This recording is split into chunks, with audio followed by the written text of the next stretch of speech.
नात्सीवाद और हिटलर का उदय। 1945 के वसंत में हेलमुट नामक 11 वर्षीय जर्मन लड़का बिस्तर में लेटे कुछ सोच रहा था। तभी उसे अपने माता पिता की दबी दबी सी आवाजें सुनाई दी। हेलमुट कान लगाकर उनकी बातचीत सुनने की कोशिश करने लगा। वे गंभीर स्वर में किसी मुद्दे पर बहस कर रहे थे। हेलमुट के पिता एक जाने माने चिकित्सक थे। उस वक्त वे अपनी पत्नी से इस बारे में बात कर रहे थे कि क्या उन्हें पूरे परिवार को खत्म कर देना चाहिए या अकेले आत्महत्या कर लेनी चाहिए। उन्हें अपना भविष्य सुरक्षित दिखाई नहीं दे रहा था। वे घबराहट भरे स्वर में कह रहे थे, अब मित्र राष्ट्र भी हमारे साथ वैसा ही बर्ताव करेंगे जैसा हमने अपाहिजों और यहूदियों के साथ किया था। अगले दिन वे हेलमुट को लेकर बाग में घूमने गए। ये आखिरी मौका था जब हेलमुट अपने पिता के साथ बाग में गया। दोनों ने बच्चों के पुराने गीत गाए और खूब सारा वक्त खेलते कूदते बिताया। कुछ समय बाद हेलमुट के पिता ने अपने दफ्तर में खुद को गोली मार ली। हेलमुट की यादों में वो क्षण अभी भी जिंदा है जब उसके पिता की खून में सनी वर्दी को घर के अलाव में ही जला दिया गया था। हेलमुट ने जो कुछ सुना था और जो कुछ हुआ, उससे उसके दिलो दिमाग पर इतना गहरा सदमा पहुंचा कि अगले 9 साल तक वो घर में एक कौर भी नहीं खा पाया। उसे यही डर सताता रहा कि कहीं उसकी माँ भी उसे जहर न दे दे। हेलमुट को शायद समझ में न आया हो, लेकिन हकीकत ये है कि उसके पिता नात्सी थे। वे एडोल्फ हिटलर के कट्टर समर्थक थे। आप में से कई बच्चे नात्सियों और उनके नेता हिटलर के बारे में जानते होंगे। आपको शायद पता होगा कि हिटलर जर्मनी को दुनिया का सबसे ताकतवर देश बनाने को कटिबद्ध था। वो पूरे यूरोप को जीत लेना चाहता था। आपने ये भी सुना होगा कि उसने यहूदियों को मरवाया था। लेकिन नात्सीवाद सिर्फ इन इक्का दुक्का घटनाओं का नाम नहीं है। ये दुनिया और राजनीति के बारे में एक संपूर्ण व्यवस्था, विचारों की एक पूरी संरचना का नाम है। आइए समझने की कोशिश करें कि नात्सीवाद का मतलब क्या था। इस सिलसिले में सबसे पहले हम ये देखेंगे कि हेलमुट के पिता ने आत्महत्या क्यों की थी। वे किस चीज से डरे हुए थे। मई 1945 में जर्मनी ने मित्र राष्ट्रों के सामने समर्पण कर दिया। हिटलर को अंदाजा हो चुका था कि अब उसकी लड़ाई का क्या हश्र होने वाला है। इसलिए हिटलर और उसके प्रचार मंत्री ग्योबल्स ने बर्लिन के एक बंकर में पूरे परिवार के साथ अप्रैल में ही आत्महत्या कर ली थी। युद्ध खत्म होने के बाद न्यूरेमबर्ग में एक अंतर्राष्ट्रीय सैनिक अदालत स्थापित की गई। इस अदालत को शांति के विरुद्ध किए गए अपराधों, मानवता के खिलाफ किए गए अपराधों और युद्ध अपराधों के लिए नात्सी युद्ध बंदियों पर मुकदमा चलाने का जिम्मा सौंपा गया था। युद्ध के दौरान जर्मनी के व्यवहार, खास तौर से इंसानियत के खिलाफ किए गए उसके अपराधों की वजह से कई गंभीर नैतिक सवाल खड़े हुए और उसके कृत्यों की दुनिया भर में निंदा की गई। ये कृत्य क्या थे? दूसरे विश्व युद्ध के साये में जर्मनी ने जनसंहार शुरू कर दिया, जिसके तहत यूरोप में रहने वाले कुछ खास नस्ल के लोगों को सामूहिक रूप से मारा जाने लगा। इस युद्ध में मारे गए लोगों में 60 लाख यहूदी, 2 लाख जिप्सी और 10 लाख पोलैंड के नागरिक थे। साथ ही मानसिक व शारीरिक रूप से अपंग घोषित किए गए 70,000 जर्मन नागरिक भी मार डाले गए। इनके अलावा न जाने कितने ही राजनीतिक विरोधियों को भी मौत की नींद सुला दिया गया। इतनी बड़ी तादाद में लोगों को मारने के लिए ऑशविट्स जैसे कत्लखाने बनाए गए, जहां जहरीली गैस से हजारों लोगों को एक साथ मौत के घाट उतार दिया जाता था। न्यूरेमबर्ग अदालत ने केवल 11 मुख्य नात्सियों को ही मौत की सजा दी। बाकी आरोपियों में से बहुतों को उम्र कैद की सजा सुनाई गई। सजा तो मिली, लेकिन नात्सियों को जो सजा दी गई वो उनकी बर्बरता और उनके जुल्मों के मुकाबले बहुत छोटी थी। असल में मित्र राष्ट्र पराजित जर्मनी पर इस बार वैसा कठोर दंड नहीं थोपना चाहते थे जिस तरह का दंड पहले विश्व युद्ध के बाद जर्मनी पर थोपा गया था। बहुत सारे लोगों का मानना था कि पहले विश्व युद्ध के आखिर में जर्मनी के लोग जिस तरह के अनुभव से गुजरे, उसने भी नात्सी जर्मनी के उदय में योगदान दिया था। ये अनुभव क्या था? वाइमर गणराज्य का जन्म। 20वीं शताब्दी के शुरुआती सालों में जर्मनी एक ताकतवर साम्राज्य था। उसने ऑस्ट्रियाई साम्राज्य के साथ मिलकर मित्र राष्ट्रों इंग्लैंड, फ्रांस और रूस के खिलाफ पहला विश्व युद्ध 1914 से 1918 तक लड़ा था। दुनिया की सभी बड़ी शक्तियां ये सोचकर इस युद्ध में कूद पड़ी थी कि उन्हें जल्दी ही विजय मिल जाएगी। सभी को किसी न किसी फायदे की उम्मीद थी। उन्हें अंदाजा नहीं था कि ये युद्ध इतना लंबा खिंच जाएगा और पूरे यूरोप को आर्थिक दृष्टि से निचोड़ कर रख देगा। फ्रांस और बेल्जियम पर कब्जा करके जर्मनी ने शुरुआत में सफलताएं हासिल की, लेकिन 1917 में जब अमेरिका भी मित्र राष्ट्रों में शामिल हो गया तो इस खेमे को काफी ताकत मिली और आखिरकार नवंबर 1918 में उन्होंने केंद्रीय शक्तियों को हराने के बाद जर्मनी को भी घुटने टेकने पर मजबूर कर दिया। साम्राज्यवादी जर्मनी की पराजय और सम्राट के पदत्याग ने वहां की संसदीय पार्टियों को जर्मन राजनीतिक व्यवस्था को एक नए सांचे में ढालने का अच्छा मौका उपलब्ध कराया। इसी सिलसिले में वाइमर में एक राष्ट्रीय सभा की बैठक बुलाई गई और संघीय आधार पर एक लोकतांत्रिक संविधान पारित किया गया। नई व्यवस्था में जर्मन संसद यानी कि राइखस्टाग के लिए जनप्रतिनिधियों का चुनाव किया जाने लगा। प्रतिनिधियों के निर्वाचन के लिए औरतों सहित सभी वयस्क नागरिकों को समान और सार्वभौमिक मताधिकार प्रदान किया गया। लेकिन ये नया गणराज्य खुद जर्मनी के ही बहुत सारे लोगों को रास नहीं आ रहा था। इसकी एक वजह तो यही थी कि पहले विश्व युद्ध में जर्मनी की पराजय के बाद विजयी देशों ने उस पर बहुत कठोर शर्तें थोप दी थी। मित्र राष्ट्रों के साथ वर्साई में हुई शांति संधि जर्मनी की जनता के लिए बहुत कठोर और अपमानजनक थी।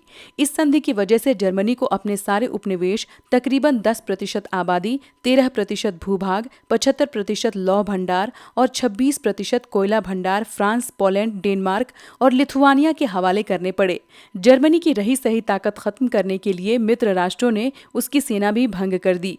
युद्ध अपराध बोध अनुच्छेद के तहत युद्ध के कारण हुई सारी तबाही के लिए जर्मनी को जिम्मेदार ठहराया गया। इसके एवज में उस पर 6 अरब पाउंड का जुर्माना लगाया गया। खनिज संसाधनों वाले राइनलैंड पर भी 20 के दशक में ज्यादातर मित्र राष्ट्रों का ही कब्जा बना रहा। बहुत सारे जर्मनों ने न केवल इस हार के लिए बल्कि वर्साई में हुए इस अपमान के लिए भी वाइमर गणराज्य को ही जिम्मेदार ठहराया। युद्ध का असर। इस युद्ध ने पूरे महाद्वीप को मनोवैज्ञानिक और आर्थिक दोनों ही स्तरों पर तोड़कर रख दिया। यूरोप कल तक कर्ज देने वालों का महाद्वीप कहलाता था, जो युद्ध खत्म होते होते कर्जदारों का महाद्वीप बन गया। विडंबना ये थी कि पुराने साम्राज्यों द्वारा किए गए अपराधों का हर्जाना नवजात वाइमर गणराज्य से वसूल किया जा रहा था। इस गणराज्य को युद्ध में पराजय के अपराध बोध और राष्ट्रीय अपमान का बोझ तो ढोना ही पड़ा, हर्जाना चुकाने की वजह से आर्थिक स्तर पर भी वो अपंग हो चुका था। वाइमर गणराज्य के हिमायतियों में मुख्य रूप से समाजवादी, कैथोलिक और डेमोक्रेट खेमे के लोग थे। रूढ़िवादी या पुरातनपंथी राष्ट्रवादी मिथकों की आड़ में उन्हें तरह तरह के हमलों का निशाना बनाया जाने लगा। नवंबर के अपराधी कहकर उनका खुलेआम मजाक उड़ाया गया। इस मनोदशा का 30 के दशक के शुरुआती राजनीतिक घटनाक्रम पर गहरा असर पड़ा। पहले महायुद्ध ने यूरोपीय समाज और राजनीतिक व्यवस्था पर अपनी गहरी छाप छोड़ दी थी। सिपाहियों को आम नागरिकों के मुकाबले ज्यादा सम्मान दिया जाने लगा।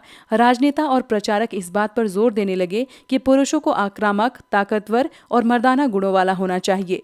मीडिया में खंदकों की जिंदगी का महिमा मंडन किया जा रहा था, लेकिन सच्चाई ये थी कि सिपाही इन खंदकों में बड़ी दयनीय जिंदगी जी रहे थे। वे लाशों को खाने वाले चूहों से घिरे रहते। वे जहरीली गैस और दुश्मनों की गोलीबारी का बहादुरी से सामना करते हुए भी अपने साथियों को पल पल मरते देखते थे। सार्वजनिक जीवन में आक्रामक फौजी प्रचार और राष्ट्रीय सम्मान व प्रतिष्ठा की चाह के सामने बाकी सारी चीजें गौण हो गईं। जबकि हाल ही में सत्ता में आए रूढ़िवादी तानाशाहों को व्यापक जन समर्थन मिलने लगा। उस वक्त लोकतंत्र एक नया और बहुत नाजुक विचार था, जो दोनों महायुद्धों के बीच पूरे यूरोप में फैली अस्थिरता का सामना नहीं कर सकता था। राजनीतिक रेडिकलवाद, आमूल परिवर्तनवाद और आर्थिक संकट। जिस समय वाइमर गणराज्य की स्थापना हुई, उसी समय रूस में हुई बोल्शेविक क्रांति की तर्ज पर जर्मनी में भी स्पॉटकिस्ट लीग अपने क्रांतिकारी विद्रोह की योजनाओं को अंजाम देने लगी। बहुत सारे शहरों में मजदूरों और नाविकों की सोवियतें बनाई गई। बर्लिन और राजनीतिक माहौल में सोवियत किस्म की शासन व्यवस्था की हिमायत के नारे गूंज रहे थे। इसलिए समाजवादियों, डेमोक्रेट्स और कैथोलिक गुटों ने वाइमर में इकट्ठा होकर इस प्रकार की शासन व्यवस्था के विरोध में एक लोकतांत्रिक गणराज्य स्थापना करने का फैसला लिया। और आखिरकार वाइमर गणराज्य ने पुराने सैनिकों के फ्री कोर नामक संगठन की मदद से इस विद्रोह को कुचल दिया। इस पूरे घटनाक्रम के बाद स्पॉटकिस्टों ने जर्मनी में कम्युनिस्ट पार्टी की नींव डाली। इसके बाद कम्युनिस्ट और समाजवादी एक दूसरे के कट्टर दुश्मन हो गए और हिटलर के खिलाफ कभी भी साझा मोर्चा नहीं खोल सके। क्रांतिकारी और उग्र राष्ट्रवादी दोनों ही खेमे रेडिकल समाधानों के लिए आवाजें उठाने लगे। राजनीतिक रेडिकलवादी विचारों को 1923 के आर्थिक संकट से और बल मिला। जर्मनी ने पहला विश्व युद्ध मोटे तौर पर कर्ज लेकर लड़ा था और युद्ध के बाद तो उसे स्वर्ण मुद्रा में हर्जाना भी भरना पड़ा। इस दोहरे बोझ से जर्मनी के स्वर्ण भंडार लगभग समाप्त होने की स्थिति में पहुंच गए थे। आखिरकार 1923 में जर्मनी ने कर्ज और हर्जाना चुकाने से इनकार कर दिया। इसके जवाब में फ्रांसीसियों ने जर्मनी के मुख्य औद्योगिक इलाके रूर पर कब्जा कर लिया। ये जर्मनी के विशाल कोयला भंडारों वाला इलाका था। जर्मनी ने फ्रांस के विरुद्ध निष्क्रिय प्रतिरोध के रूप में बड़े पैमाने पर कागजी मुद्रा छापना शुरू कर दिया। जर्मन सरकार ने इतने बड़े पैमाने पर मुद्रा छाप दी कि उसकी मुद्रा मार्क का मूल्य तेजी से गिरने लगा। अप्रैल में 1 अमेरिकी डॉलर की कीमत 24,000 मार्क के बराबर थी, जो जुलाई में 3,53,000 मार्क, अगस्त में 46,21,000 मार्क तथा दिसंबर में 9,88,60,000 मार्क हो गई। इस तरह $1 में खरबों मार्क मिलने लगे। जैसे जैसे मार्क की कीमत गिरती गई, जरूरी चीजों की कीमतें आसमान छूने लगी। रेखा चित्रों में जर्मन नागरिकों को पाव रोटी खरीदने के लिए बैलगाड़ी में नोट भरकर ले जाते हुए दिखाया जाने लगा। जर्मन समाज दुनिया भर में हमदर्दी का पात्र बनकर रह गया। इस संकट को बाद में अति मुद्रास्फीति का नाम दिया गया। जब कीमतें बेहिसाब बढ़ जाती हैं तो उस स्थिति को अति मुद्रास्फीति का नाम दिया जाता है। जर्मनी को इस संकट से निकालने के लिए अमेरिकी सरकार ने हस्तक्षेप किया। इसके लिए अमेरिका ने डॉव्स योजना बनाई। इस योजना में जर्मनी के आर्थिक संकट को दूर करने के लिए हर्जाने की शर्तों को दोबारा तय किया गया। मंदी के साल सन 1924 से 1928 तक जर्मनी में कुछ स्थिरता रही, लेकिन ये स्थिरता मानो रेत के ढेर पर खड़ी थी। जर्मन निवेश और औद्योगिक गतिविधियों में सुधार मुख्यतः अमेरिका से लिए गए अल्पकालिक कर्जों पर आश्रित था। जब 1929 में वॉल स्ट्रीट एक्सचेंज यानी कि शेयर बाजार धराशायी हो गया तो जर्मनी को मिल रही ये मदद भी रातों रात बंद हो गई। कीमतों में गिरावट की आशंका को देखते हुए लोग धड़ाधड़ अपने शेयर बेचने लगे। 24 अक्टूबर को केवल एक दिन में 1.3 करोड़ शेयर बेच दिए गए। ये आर्थिक महामंदी की शुरुआत थी। 1929 से 1932 तक के अगले 3 सालों में अमेरिका की राष्ट्रीय आय केवल आधी रह गई।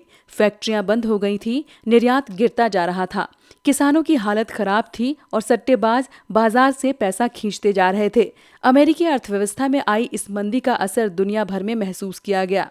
इस मंदी का सबसे बुरा प्रभाव जर्मन अर्थव्यवस्था पर पड़ा। 1932 में जर्मनी का औद्योगिक उत्पादन 1929 के मुकाबले केवल 40% रह गया था। मजदूर या तो बेरोजगार होते जा रहे थे या उनके वेतन काफी गिर चुके थे। बेरोजगारों की संख्या 60 लाख तक जा पहुंची। जर्मनी की सड़कों पर ऐसे लोग बड़ी तादाद में दिखाई देने लगे जो मैं कोई भी काम करने को तैयार हूं लिखी तख्ती गले में लटकाए खड़े रहते थे। बेरोजगार नौजवान या तो ताश खेलते पाए जाते थे, नुक्कड़ों पर झुंड लगाए रहते थे या फिर रोजगार दफ्तरों के बाहर लंबी लंबी कतार में खड़े पाए जाते थे। जैसे जैसे रोजगार खत्म हो रहे थे, युवा वर्ग आपराधिक गतिविधियों में लिप्त होता जा रहा था। चारों तरफ गहरी हताशा का माहौल था। आर्थिक संकट ने लोगों में गहरी बेचैनी और डर पैदा कर दिया था। जैसे जैसे मुद्रा का अवमूल्यन होता जा रहा था, मध्य वर्ग, खास तौर से वेतनभोगी कर्मचारी और पेंशनधारियों की बचत भी सिकुड़ती जा रही थी। कारोबार ठप हो जाने से छोटे मोटे व्यवसायी, स्वरोजगार में लगे लोग और खुदरा व्यापारियों की हालत भी खराब होती जा रही थी। समाज के इन तबकों को सर्वहाराकरण का भय सता रहा था। उन्हें डर था कि अगर यही ढर्रा रहा तो वो भी एक दिन मजदूर बनकर रह जाएंगे या हो सकता है कि उनके पास कोई रोजगार ही न रह जाए। अब सिर्फ संगठित मजदूर ही थे जिनकी हिम्मत टूटी नहीं थी, लेकिन बेरोजगारों की बढ़ती फौज उनकी मोलभाव क्षमता को भी चोट पहुंचा रही थी। बड़े व्यवसाय संकट में थे। किसानों का एक बहुत बड़ा वर्ग कृषि उत्पादों की कीमतों में बेहिसाब गिरावट की वजह से परेशान था। युवाओं को अपना भविष्य अंधकारमय दिखाई दे रहा था। अपने बच्चों का पेट भर पाने में असफल औरतों के दिल भी डूब रहे थे। राजनीतिक स्तर पर वाइमर गणराज्य एक नाजुक दौर से गुजर रहा था। वाइमर संविधान में कुछ ऐसी कमियां थी जिनकी वजह से गणराज्य कभी भी अस्थिरता और तानाशाही का शिकार बन सकता था। इनमें से एक कमी अनुपातिक प्रतिनिधित्व से संबंधित थी। इस प्रावधान की वजह से किसी एक पार्टी को बहुमत मिलना लगभग नामुमकिन बन गया था। हर बार गठबंधन सरकार सत्ता में आ रही थी।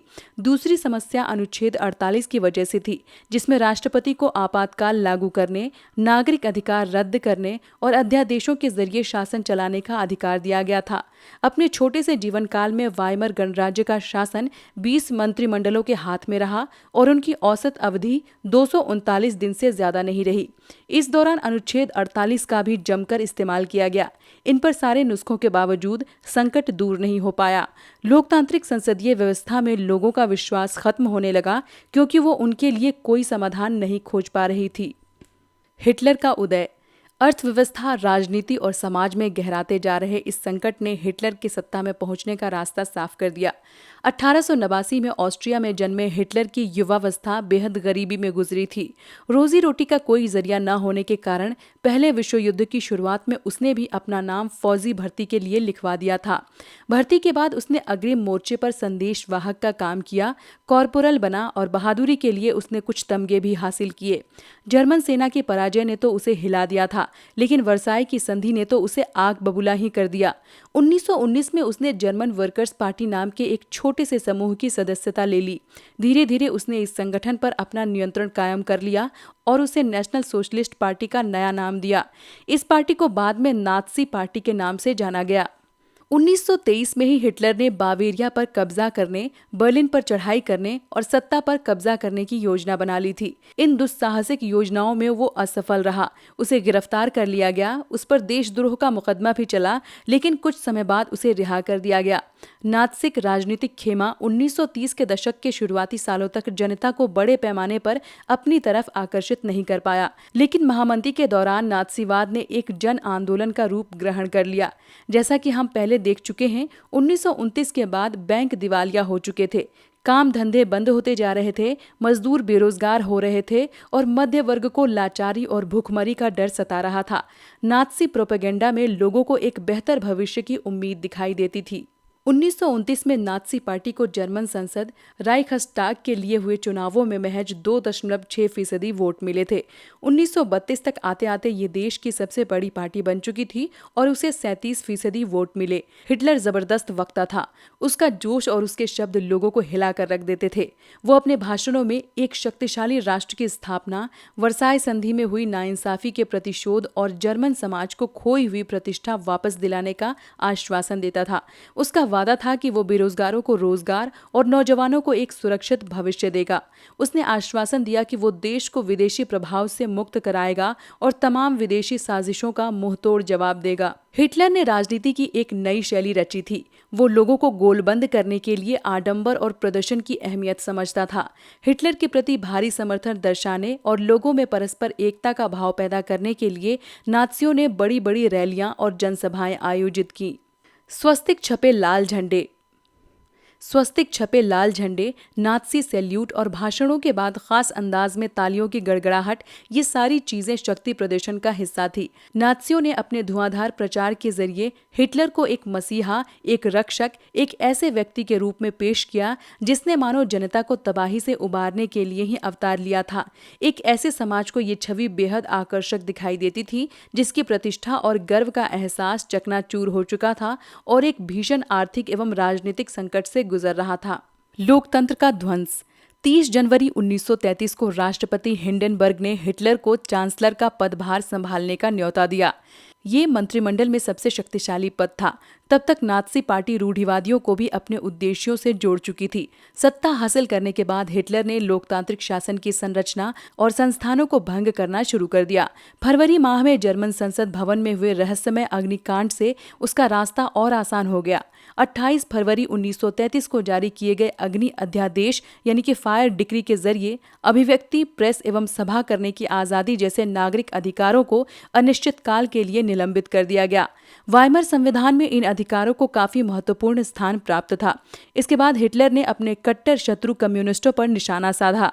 ज्यादातर कम्युनिस्टों को रातों रात कंसंट्रेशन कैंपों में बंद कर दिया गया।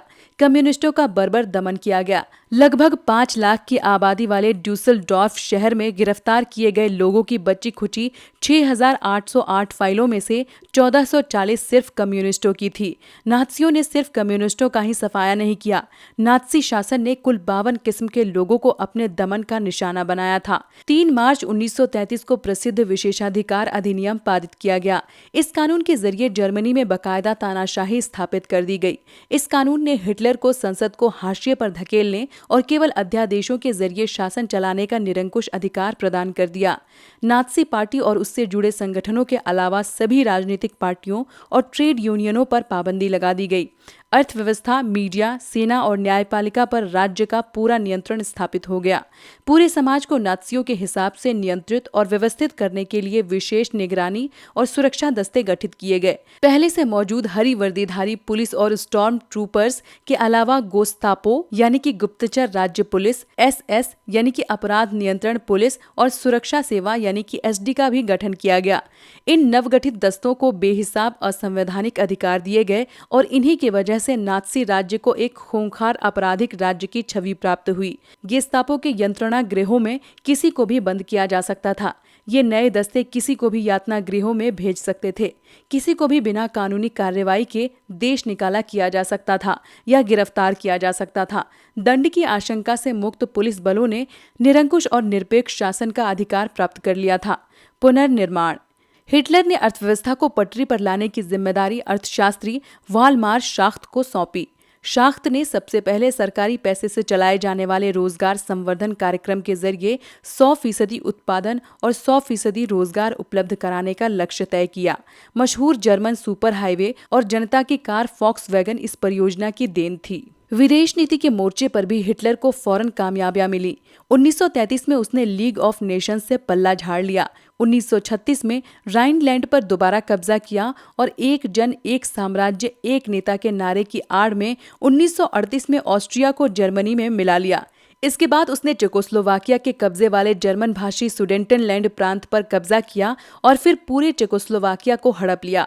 इस दौरान उसे इंग्लैंड का भी खामोश समर्थन मिल रहा था, क्योंकि इंग्लैंड की नजर में वर्साई की संधि के नाम पर जर्मनी के साथ बड़ी नाइंसाफी हुई थी। घरेलू और विदेशी मोर्चे पर जल्दी जल्दी मिली इन कामयाबियों से ऐसा लगा कि देश की नियति अब पलटने वाली है। लेकिन हिटलर यहीं नहीं रुका। शाख्त ने हिटलर को सलाह दी थी कि सेना और हथियारों पर ज्यादा पैसा खर्च न किया जाए, क्योंकि सरकारी बजट अभी भी घाटे में ही चल रहा था। लेकिन नात्सी जर्मनी में एक एहतियात पसंद लोगों के लिए कोई जगह नहीं थी। शाख्त को उनके पद से हटा दिया गया। हिटलर ने आर्थिक संकट से निकलने के लिए युद्ध का विकल्प चुना। वो राष्ट्रीय सीमाओं का विस्तार करते हुए ज्यादा से ज्यादा संसाधन इकट्ठा करना चाहता था। इसी लक्ष्य को ध्यान में रखते हुए सितंबर 1939 को उसने पोलैंड पर हमला कर दिया। इसके बाद से फ्रांस और इंग्लैंड के साथ भी उसका युद्ध शुरू हो गया। सितंबर 1940 में जर्मनी ने इटली और जापान के साथ एक त्रिपक्षीय संधि पर हस्ताक्षर किए। इस संधि से अंतर्राष्ट्रीय समुदाय में हिटलर का दावा और मजबूत हो गया। यूरोप के ज्यादातर देशों में नात्सी जर्मनी का समर्थन करने वाली कठपुतली सरकारें बिठा दी गई। 1940 के अंत में हिटलर अपनी ताकत के शिखर पर था। अब हिटलर ने अपना सारा ध्यान पूर्वी यूरोप को जीतने के दीर्घकालिक सपने पर केंद्रित कर दिया। वो जर्मन जनता के लिए संसाधन और रहने की जगह का इंतजाम करना चाहता था। जून 1941 में उसने सोवियत संघ पर हमला किया। ये हिटलर की एक ऐतिहासिक बेवकूफ़ी थी। इस आक्रमण से जर्मन पश्चिमी मोर्चा ब्रिटिश वायुसैनिकों के बमबारी की चपेट में आ गया, जबकि पूर्वी मोर्चे पर सोवियत सेनाएं जर्मनों को नाको चने चबवा रही थी। सोवियत लाल सेना ने स्टालिनग्राद में जर्मन सेना को घुटने टेकने पर मजबूर कर दिया। सोवियत लाल सैनिकों ने पीछे हटते जर्मन सिपाहियों का आखिर तक पीछा किया और अंत में वे बर्लिन के बीचों बीच जा पहुंचे। इस घटनाक्रम में अगली आधी सदी के लिए समूचे पूर्वी यूरोप पर सोवियत वर्चस्व स्थापित कर दिया। अमेरिका इस युद्ध में फंसने से लगातार बचता रहा। अमेरिका पहले विश्व युद्ध की वजह से पैदा हुई आर्थिक समस्याओं को दोबारा नहीं झेलना चाहता था, लेकिन वो लंबे समय तक युद्ध से दूर भी नहीं रह सकता था। पूरब में जापान की ताकत फैलती जा रही थी। उसने फ्रेंच इंडो चाइना पर कब्जा कर लिया था और प्रशांत महासागर में अमेरिकी नौसैनिक ठिकानों पर हमले की पूरी योजना बना ली थी। जब जापान ने हिटलर को समर्थन दे दिया और पर्ल हार्बर पर अमेरिकी ठिकानों को बमबारी का निशाना बनाया, तो अमेरिका भी दूसरे विश्व युद्ध में कूद पड़ा। ये युद्ध मई 1945 में हिटलर की पराजय और जापान के हिरोशिमा शहर पर अमेरिकी परमाणु बम गिराने के साथ खत्म हुआ। दूसरे विश्व युद्ध के इस संक्षिप्त ब्यौरे के बाद अब हम एक बार फिर हेलमुट और उसके पिता की कहानी पर वापस लौटते हैं। ये युद्ध के दौरान नात्सी जुल्मों की कहानी है। नात्सियों का विश्व दृष्टिकोण। नात्सियों ने जो अपराध किए वे खास तरह की मूल्य मान्यताओं, एक खास तरह के व्यवहार से संबंधित थे। नात्सी विचारधारा हिटलर के विश्व दृष्टिकोण का पर्यायवाची थी। इस विश्व दृष्टिकोण में सभी समाजों को बराबरी का हक नहीं था। वे नस्ली आधार पर या तो बेहतर थे या कमतर थे। इस नजरिए ने ब्लॉन्ड यानी कि नीली आंखों वाले नॉर्डिक जर्मन आर्य सबसे ऊपरी और यहूदी सबसे निचले पायदान पर आते थे। यहूदियों को नस्ल विरोधी यानी कि आर्यों का कट्टर शत्रु माना जाता था। बाकी तमाम समाजों को उनके बाहरी रंग रूप के हिसाब से जर्मन आर्यों और यहूदियों के बीच में रखा गया था। हिटलर की नस्ली सोच चार्ल्स डार्विन और हर्बर्ट स्पेंसर जैसे विचारकों के सिद्धांतों पर आधारित थी। डार्विन प्रकृति विज्ञानी थे, जिन्होंने विकास और प्राकृतिक चयन की अवधारणा के जरिए पौधों और पशुओं की उत्पत्ति की व्याख्या का प्रयास किया था। बाद में हर्बर्ट स्पेंसर ने अतिजीविता का सिद्धांत यानी कि सर्वाइवल ऑफ द फिटेस्ट, जो सबसे योग्य है वही जिंदा बचेगा का विचार दिया था। इस विचार का मतलब था कि जो प्रजातियां बदलती हुई वातावरणीय परिस्थितियों के अनुसार खुद को ढाल सकती हैं वही पृथ्वी पर जिंदा रह सकती हैं। यहाँ हमें इस बात का ध्यान रखना चाहिए कि डार्विन ने चयन के सिद्धांत को एक विशुद्ध प्राकृतिक प्रक्रिया कहा था और उसमें इंसानी हस्तक्षेप की वकालत कभी नहीं की। लेकिन नस्लवादी विचारकों और राजनेताओं ने पराजित समाजों पर अपने साम्राज्यवादी शासन को सही ठहराने के लिए डार्विन के विचारों का सहारा लिया। नात्सियों की दलील बहुत सरल थी। जो नस्ल सबसे ताकतवर है वो जिंदा रहेगी, कमजोर नस्लें खत्म हो जाएंगी। आर्य नस्ल सर्वश्रेष्ठ है, उसे अपनी शुद्धता बनाए रखनी है, ताकत हासिल करनी है और दुनिया पर वर्चस्व कायम करना है।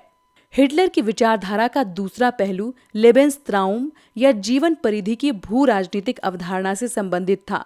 वो मानता था कि अपने लोगों को बसाने के लिए ज्यादा से ज्यादा इलाकों पर कब्जा करना जरूरी है। इससे मातृदेश का क्षेत्रफल भी बढ़ेगा और नए इलाकों में जाकर बसने वालों को अपने जन्मस्थान के साथ गहरे संबंध बनाए रखने में मुश्किल भी पेश नहीं आएगी। हिटलर की नजर में इस तरह जर्मन राष्ट्र के लिए संसाधन और बेहिसाब शक्ति इकट्ठा की जा सकती थी। पूरब में हिटलर जर्मन सीमाओं को और फैलाना चाहता था ताकि सारे जर्मनों को भौगोलिक दृष्टि से एक ही जगह इकट्ठा किया जा सके। पोलैंड इस धारणा की पहली प्रयोगशाला बना। नस्लवादी राज्य की स्थापना। सत्ता में पहुंचते ही नात्सियों ने शुद्ध जर्मनों के विशिष्ट नस्ली समुदाय की स्थापना के सपने को लागू करना शुरू कर दिया। सबसे पहले उन्होंने विस्तारित जर्मन साम्राज्य में मौजूद उन समाजों या नस्लों को खत्म करना शुरू किया जिन्हें वे अवांछित मानते थे। नात्सी शुद्ध और स्वस्थ नार्डिक आर्यों का समाज बनाना चाहते थे। उनकी नजर में केवल ऐसे लोग ही वांछित थे। केवल ये ही लोग थे जिन्हें तरक्की और वंश विस्तार के योग्य माना जा सकता था। बाकी सब अवांछित थे। इसका मतलब ये निकला कि ऐसे जर्मनों को भी जिंदा रहने का कोई हक नहीं है जिन्हें नात्सी अशुद्ध या असामान्य मानते थे। यूथेनेसिया यानी कि दया मृत्यु कार्यक्रम के तहत बाकी नात्सी अफसरों के साथ साथ हेलमुट के पिता ने भी असंख्य ऐसे जर्मनों को मौत के घाट उतारा था जिन्हें वो मानसिक या शारीरिक रूप से अयोग्य मानते थे।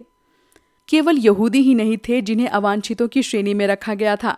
इनके अलावा भी कई नस्लें थीं जो इसी नियति के लिए अभिशप्त थीं। जर्मनी में रहने वाले जिप्सियों और अश्वेतों की पहले तो जर्मन नागरिकता छीन ली गई और उसके बाद उन्हें मार दिया गया।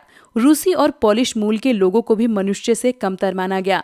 जब जर्मनी ने पोलैंड और रूस के कुछ हिस्सों पर कब्जा कर लिया तो स्थानीय लोगों को भयानक परिस्थितियों में गुलामों की तरह काम पर झोंक दिया गया। उन्हें इंसानी बर्ताव के लायक नहीं माना जाता था। उनमें से बहुत सारे बेहिसाब काम के बोझ और भूख से ही मर गए। नात्सी जर्मनी में सबसे बुरा हाल यहूदियों का हुआ। यहूदियों के प्रति नात्सियों की दुश्मनी का एक आधार यहूदियों के प्रति ईसाई धर्म में मौजूद परंपरागत घृणा भी थी। ईसाइयों का आरोप था कि ईसा मसीह को यहूदियों ने ही मारा था। ईसाइयों की नजर में यहूदी आदतन हत्यारे और सूदखोर थे। मध्यकाल तक यहूदियों को जमीन का मालिक बनने की मनाही थी। ये लोग मुख्य रूप से व्यापार और धन उधार देने का धंधा करके अपना गुजारा चलाते थे। वे बाकी समाज से अलग बस्तियों में रहते थे जिन्हें घेटो यानी कि दड़बा कहा जाता था। नस्ल संहार के जरिए ईसाई बार बार उनका सफाया करते रहते थे। उनके खिलाफ जब तब संगठित हिंसा की जाती थी और उन्हें उनकी बस्तियों से खदेड़ दिया जाता था। लेकिन ईसाईयत ने उन्हें बचने का एक रास्ता फिर भी दिया हुआ था। ये धर्म परिवर्तन का रास्ता था। आधुनिक काल में बहुत सारे यहूदियों ने ईसाई धर्म अपना लिया और जानते बूझते हुए जर्मन संस्कृति में ढल गए। लेकिन यहूदियों के प्रति हिटलर की घृणा तो नस्ल के छद्म वैज्ञानिक सिद्धांतों पर आधारित थी। इस नफरत में ही यहूदी समस्या का हल धर्मांतरण से नहीं निकल सकता था। हिटलर की दृष्टि में इस समस्या का सिर्फ एक ही हल था, यहूदियों को पूरी तरह खत्म कर दिया जाए। सन 1933 से 1938 तक नात्सियों ने यहूदियों को तरह तरह से आतंकित किया। उन्हें दरिद्र कर आजीविका के साधनों से हीन कर दिया गया और उन्हें शेष समाज से अलग थलग कर डाला। यहूदी देश छोड़कर जाने लगे। 1939 से 45 के दूसरे दौर में यहूदियों को कुछ खास इलाकों में इकट्ठा करने और अंततः पोलैंड में बनाए गए गैस चैम्बरों में ले जाकर मार देने की रणनीति अपनाई गई। नस्ली कल्पनालोक यूटोपिया। युद्ध के साए में नात्सी अपने कातिलाना नस्लवादी कल्पनालोक या आदर्श विश्व के निर्माण में लग गए। जनसंहार और युद्ध एक ही सिक्के के दो पहलू बन गए। पराजित पोलैंड को पूरी तरह तहस नहस कर दिया गया। उत्तर पश्चिमी पोलैंड का ज्यादातर हिस्सा जर्मनी में मिला लिया गया। पोलैंड के लोगों को अपने घर और माल असबाब छोड़कर भागने के लिए मजबूर किया गया ताकि जर्मनी के कब्जे वाले यूरोप में रहने वाले जर्मनों को वहां लाकर बसाया जा सके। इसके बाद पोलैंड वासियों को मवेशियों की तरह खदेड़कर जनरल गवर्नमेंट के नामक दूसरे हिस्सों में पहुंचा दिया गया। जर्मन साम्राज्य में मौजूद तमाम अवांछित तत्वों को जनरल गवर्नमेंट नामक इसी इलाके में लाकर रखा जाता था। पोलैंड के बुद्धिजीवियों को बड़े पैमाने पर मौत के घाट उतारा गया। ये पूरे पोलैंड के समाज को बौद्धिक और आध्यात्मिक स्तर पर गुलाम बना लेने की चाल थी। आर्य जैसे लगने वाले पोलैंड के बच्चों को उनके माँ बाप से छीनकर जांच के लिए नस्ल विशेषज्ञों के पास पहुंचा दिया गया। अगर वे नस्ली जांच में कामयाब हो जाते तो उन्हें जर्मन परिवारों में पाला जाता और अगर ऐसा नहीं होता तो उन्हें अनाथाश्रमों में डाल दिया जाता था, जहां उनमें से ज्यादातर मर जाते थे। जनरल गवर्नमेंट में कुछ विशालतम घेटों और गैस चैम्बर भी थे, इसलिए यहाँ यहूदियों को बड़े पैमाने पर मारा जाता था। मौत का सिलसिला। पहला चरण बहिष्कार 1933 से 1939। हमारे बीच तुम्हें नागरिकों की तरह रहने का कोई हक नहीं है। न्यूरेमबर्ग नागरिकता अधिकार सितंबर 1935। जर्मन या उससे संबंधित रक्त वाले व्यक्ति ही जर्मन नागरिक होंगे और उन्हें जर्मन साम्राज्य का संरक्षण मिलेगा। यहूदियों और जर्मनों के बीच विवाह पर पाबंदी। यहूदियों और जर्मनों के बीच विवाहेतर संबंधों को अपराध घोषित कर दिया गया। यहूदियों द्वारा राष्ट्रीय ध्वज फहराने पर पाबंदी लगा दी गई। अन्य कानूनी उपाय। यहूदी व्यवसायों का बहिष्कार, सरकारी सेवाओं से निकाला जाना, यहूदियों की संपत्ति की जब्ती और बिक्री। इसके अलावा नवंबर 1938 के एक जनसंहार में यहूदियों की संपत्ति को तहस-नहस किया गया, लूटा गया, उसके घरों पर हमले हुए, यहूदी प्रार्थना घर जला दिए गए और उन्हें गिरफ्तार किया गया। इस घटना को नाइट ऑफ ब्रोकन ग्लास के नाम से याद किया जाता है। दूसरा चरण दड़बाबंदी 1940 से 1944। तुम्हें हमारे बीच रहने का कोई हक नहीं। सितंबर 1941 से सभी यहूदियों को हुक्म दिया गया कि वो डेविड का पीला सितारा अपनी छाती पर लगाकर रखेंगे। उनके पासपोर्ट, तमाम कानूनी दस्तावेजों और घरों के बाहर भी ये पहचान चिन्ह छाप दिया गया। जर्मनी में उन्हें यहूदी मकानों में और पूर्वी क्षेत्र के लोदज एवं वारसा जैसी घेटो बस्तियों में कष्टपूर्ण और दरिद्रता की स्थिति में रखा जाता था। ये बेहद पिछड़े और निर्धन इलाके थे। घेटों में दाखिल होने से पहले यहूदियों को अपनी सारी संपत्ति छोड़ देने के लिए मजबूर किया गया। कुछ ही समय में घेटो बस्तियों में वंचना, भूखमरी, गंदगी और बीमारियों का साम्राज्य व्याप्त हो गया। तीसरा चरण सर्वनाश 1941 के बाद। तुम्हें जीने का अधिकार नहीं। समूचे यूरोप के यहूदी मकानों, यातना गृहों और घेटो बस्तियों में रहने वाले यहूदियों को मालगाड़ियों में भर भर कर मौत के कारखानों में लाया जाने लगा। पोलैंड तथा अन्य पूर्वी इलाकों में मुख्य रूप से बेल्जेक, ऑशविट्स, सोबीबोर, त्रेबलिंका, चेलमनो तथा मायदानेक में उन्हें गैस चैम्बरों में झोंक दिया गया। औद्योगिक और वैज्ञानिक तकनीकों के सहारे बहुत सारे लोगों को पलक झपकते ही मौत के घाट उतार दिया गया। नात्सी जर्मनी में युवाओं की स्थिति। युवाओं में हिटलर की दिलचस्पी जुनून की हद तक पहुंच चुकी थी। उसका मानना था कि एक शक्तिशाली नात्सी समाज की स्थापना के लिए बच्चों को नात्सी विचारधारा की घुट्टी पिलाना बहुत जरूरी है। इसके लिए स्कूल के भीतर और बाहर दोनों जगह बच्चों पर पूरा नियंत्रण आवश्यक था। नात्सीवाद के दौरान स्कूलों में क्या हो रहा था? तमाम स्कूलों में सफाई और शुद्धिकरण की मुहिम चलाई गई। यहूदी या राजनीतिक रूप से अविश्वसनीय दिखाई देने वाले शिक्षकों को पहले नौकरी से हटाया गया और बाद में मौत के घाट उतार दिया गया। बच्चों को अलग अलग बिठाया जाने लगा। जर्मन और यहूदी बच्चे एक साथ ना तो बैठ सकते थे और ना ही खेलकूद कर सकते थे। बाद में अवांछित बच्चों को यानी यहूदियों, जिप्सियों के बच्चों और विकलांग बच्चों को स्कूल से निकाल दिया गया। 40 के दशक में तो उन्हें भी गैस चैम्बरों में झोंक दिया गया। अच्छे जर्मन बच्चों को नात्सी शिक्षा प्रक्रिया से गुजरना पड़ता था। ये विचारधारात्मक प्रशिक्षण की एक लंबी प्रक्रिया थी। स्कूली पाठ्यपुस्तकों को नए सिरे से लिखा गया। नस्ल के बारे में प्रचारित नात्सी विचारों को ही सही ठहराने के लिए नस्ल विज्ञान के नाम से एक नया विषय पाठ्यक्रम में शामिल किया गया। और तो और गणित की कक्षाओं में भी यहूदियों की एक खास छवि गढ़ने की कोशिश की जाती थी। बच्चों को सिखाया गया कि वे वफादार और आज्ञाकारी बने, यहूदियों से नफरत और हिटलर की पूजा करें। खेलकूद के जरिए भी बच्चों में हिंसा और आक्रामकता की भावना पैदा की जाती थी। हिटलर का मानना था कि मुक्केबाजी का प्रशिक्षण बच्चों को फौलादी, दिलवाला, ताकतवर और मर्दाना बना सकता है। जर्मन बच्चों और युवाओं को राष्ट्रीय समाजवाद की भावना से लैस करने की जिम्मेदारी युवा संगठनों को सौंपी गई। 10 साल की उम्र के बच्चों को युंग फोक में दाखिल करा दिया जाता था। 14 साल की उम्र में सभी लड़कों को नात्सियों के युवा संगठन हिटलर यूथ की सदस्यता लेनी पड़ती थी। इस संगठन में वे युद्ध की उपासना, आक्रामकता, वह हिंसा, लोकतंत्र की निंदा और यहूदियों, कम्युनिस्टों, जिप्सियों व अन्य अवांछितों से घृणा का सबक सिखाते थे। गहन विचारधारात्मक और शारीरिक प्रशिक्षण के बाद लगभग 18 साल की उम्र में वे लेबर सर्विस में शामिल हो जाते थे। इसके बाद उन्हें सेना में काम करना पड़ता था और किसी नात्सी संगठन की सदस्यता लेनी पड़ती थी। युंग फोक 14 साल से कम उम्र वाले बच्चों के लिए नात्सी युवा संगठन को कहा जाता है। नात्सी यूथ लीग का गठन 1922 में हुआ था। 4 साल बाद उसे हिटलर यूथ का नाम दिया गया। 1933 तक आते आते इस संगठन में 12.5 लाख से ज्यादा बच्चे थे। युवा आंदोलन को नात्सीवाद के तहत एकजुट करने के लिए बाकी सभी युवा संगठनों को पहले भंग कर दिया गया और बाद में उन पर प्रतिबंध लगा दिया गया। मातृत्व की नात्सी सोच। नात्सी जर्मनी में प्रत्येक बच्चे को बार बार ये बताया जाता था कि औरतें बुनियादी तौर पर मर्दों से भिन्न होती हैं।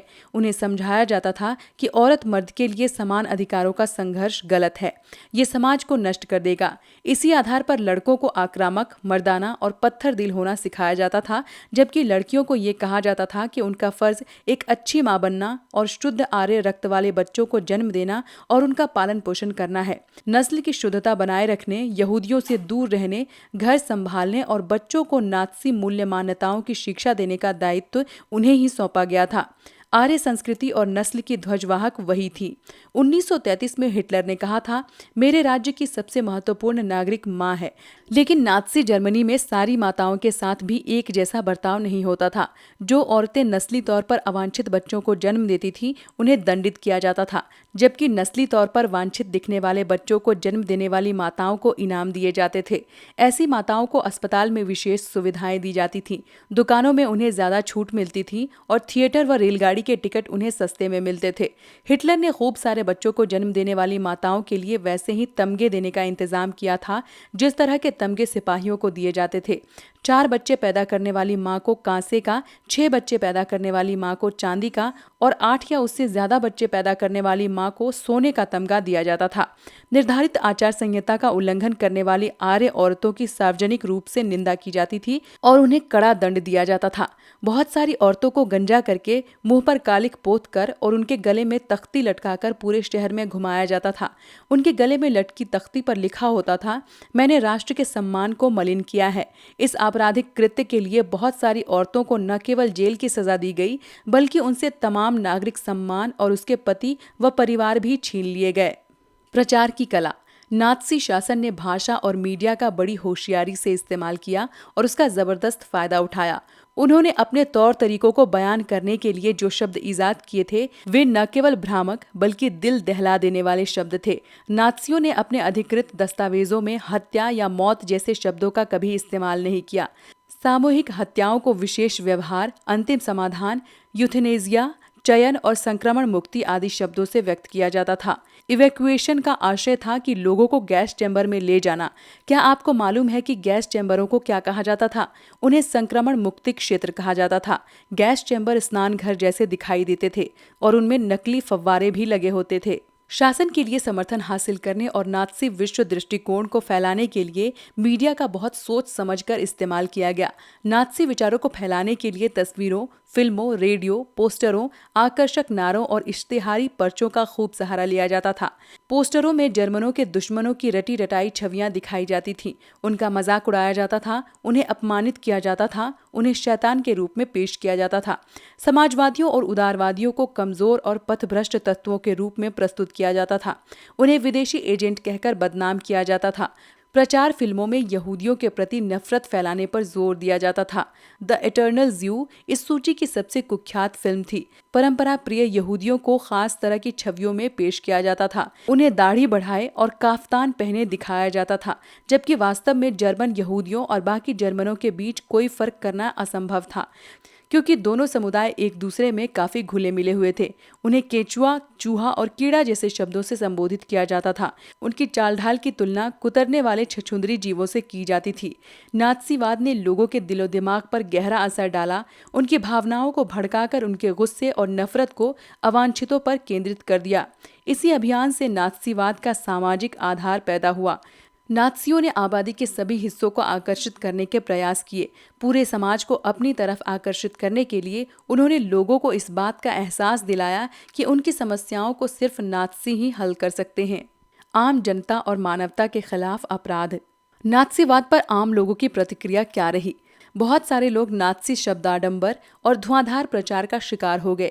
वे दुनिया को नात्सी नजरों से देखने लगे और अपनी भावनाओं को नात्सी शब्दावली में ही व्यक्त करने लगे। किसी यहूदी से आमना सामना हो जाने पर उन्हें अपने भीतर गहरी नफरत और गुस्से का एहसास होता था। उन्होंने न केवल यहूदियों के घरों के बाहर निशान लगा दिए, बल्कि जिन पड़ोसियों पर शक था उनके बारे में पुलिस को भी सूचित कर दिया। उन्हें पक्का विश्वास था कि नात्सीवाद ही देश को तरक्की के रास्ते पर ले जाएगा, यही व्यवस्था सबका कल्याण करेगी। लेकिन जर्मनी का हर व्यक्ति नात्सी नहीं था। बहुत सारे लोगों ने पुलिस दमन और मौत की आशंका के बावजूद नात्सीवाद का जमकर विरोध किया। लेकिन जर्मन आबादी का एक बहुत बड़ा हिस्सा इस पूरे घटनाक्रम का मूक दर्शक और उदासीन साक्षी बना हुआ था। लोग कोई विरोधी कदम उठाने, अपना मतभेद व्यक्त करने, नात्सीवाद का विरोध करने से डरते थे। वे अपने दिल की बात कहने की बजाय आंख फेर कर चल देना ज्यादा बेहतर मानते थे। पादरी निम्योलर ने नात्सियों का लगातार विरोध किया। उन्होंने पाया कि नात्सी साम्राज्य में लोगों पर जिस तरह के निर्मम और संगठित जुल्म किए जा रहे हैं, उनका जर्मन की आम जनता विरोध नहीं कर पाती थी। जनता एक अजीब सी खामोशी में डूबी हुई थी। गोस्तापो की दहशतनाक कार्यशैली और कुकृत्यों पर निशाना साधते हुए इस खामोशी के बारे में उन्होंने बड़े मर्मस्पर्शी ढंग से लिखा है। पहले वे कम्युनिस्टों को ढूंढते आए। मैं कम्युनिस्ट नहीं था, इसलिए मैंने कुछ नहीं कहा। फिर वे सोशलिस्ट डेमोक्रेट्स को ढूंढते आए। मैं सोशलिस्ट डेमोक्रेट नहीं था, इसलिए चुप रहा। इसके बाद वे ट्रेड यूनियन वालों को ढूंढते आए। मैं ट्रेड यूनियन में नहीं था। और फिर वे यहूदियों को ढूंढते आए, लेकिन मैं यहूदी नहीं था, इसलिए मैंने कुछ नहीं किया। फिर अंत में जब वो मेरे लिए आए तो वहाँ कोई नहीं बचा था जो मेरे साथ खड़ा हो सके। नात्सी जर्मनी में यहूदी क्या महसूस करते थे, ये एक बिल्कुल अलग कहानी है। शार्लट बेराट ने अपनी डायरी में लोगों के सपनों को चोरी छिपे दर्ज किया था। बाद में उन्होंने अपनी इस डायरी को पुस्तक के रूप में प्रकाशित किया। पढ़ने वालों को झकझोर कर रख देने वाली इस किताब का नाम है थर्ड राइख ऑफ ड्रीम्स। शार्लटे ने इस किताब में बताया है कि एक समय के बाद किस तरह खुद यहूदी भी अपने बारे में नात्सियों द्वारा फैलाई जा रही रूढ़ छवियों पर यकीन करने लगे थे। अपने सपनों में उन्हें भी अपनी नाक आगे से मुड़ी हुई, बाल व आंखें काली और यहूदियों जैसी शक्ल सूरत व चाल ढाल दिखने लगी थी। नात्सी प्रेस में यहूदियों की जो छवियां और तस्वीरें छपती थीं, वे दिन रात यहूदियों का पीछा कर रही थी। ये छवियां सपनों में भी उनका पीछा नहीं छोड़ती थी। बहुत सारे यहूदी गैस चैम्बर में पहुंचने से पहले ही दम तोड़ गए। महाध्वंस यानी कि होलोकास्ट के बारे में जानकारियां। नात्सी तौर तरीकों की जानकारी नात्सी शासन के आखिरी सालों में रिस रिस कर जर्मनी से बाहर जाने लगी थी। लेकिन वहां कितना भीषण रक्तपात और बर्बर दमन हुआ था, इसका असली अंदाजा तो दुनिया को युद्ध खत्म होने और जर्मनी के हार जाने के बाद ही लग पाया। जर्मन समाज तो मलबे में दबे एक पराजित राष्ट्र के रूप में अपनी दुर्दशा से दुखी था ही, लेकिन यहूदी भी चाहते थे कि दुनिया उन भीषण अत्याचारों और पीड़ाओं को याद रखे जो उन्होंने नात्सी कत्लेआम में झेली थी। इन्हीं कत्लेआमों को महाध्वंस यानी कि होलोकास्ट भी कहा जाता है। जब दमन चक्र अपने शिखर पर था, उन्हीं दिनों एक यहूदी टोले में रहने वाले एक आदमी ने अपने साथी से कहा था कि वो युद्ध के बाद सिर्फ आधा घंटा और जीना चाहता है। शायद वो दुनिया को ये बताकर जाना चाहता था कि नात्सी जर्मनी में क्या क्या हो रहा था। जो कुछ हुआ उसकी गवाही देने और जो कुछ भी दस्तावेज हाथ आए उन्हें बचाए रखने की ये अदम्य चाह घेटों और कैंपों में नरकीय जीवन भोगने वालों में बहुत गहरे तौर पर देखी जा सकती है। उनमें से बहुतों ने डायरियां लिखी, नोटबुक लिखी और दस्तावेजों के संग्रह बनाए। लेकिन इसके विपरीत जब ये दिखाई देने लगा कि अब युद्ध में नात्सियों की पराजय तय ही है, तो नात्सी नेतृत्व में दफ्तरों में मौजूद तमाम सबूतों को नष्ट करने के लिए अपने कर्मचारियों को पेट्रोल बांटना शुरू कर दिया। दुनिया के बहुत सारे हिस्सों में स्मृति लेखों, साहित्य, वृत्त चित्रों, शायरी स्मारकों, संग्रहालयों में इस महाध्वंस का इतिहास और स्मृति आज भी जिंदा है। ये सारी चीजें उन लोगों के लिए एक श्रद्धांजलि है जिन्होंने उन स्याह दिनों में भी प्रतिरोध का साहस दिखाया। उन लोगों के लिए भी ये सारी बातें शर्मनाक यादगार हैं जिन्होंने ये जुल्म ढाए, और उनके लिए चेतावनी की आवाजें हैं जो खामोशी से सब कुछ देखते रहे।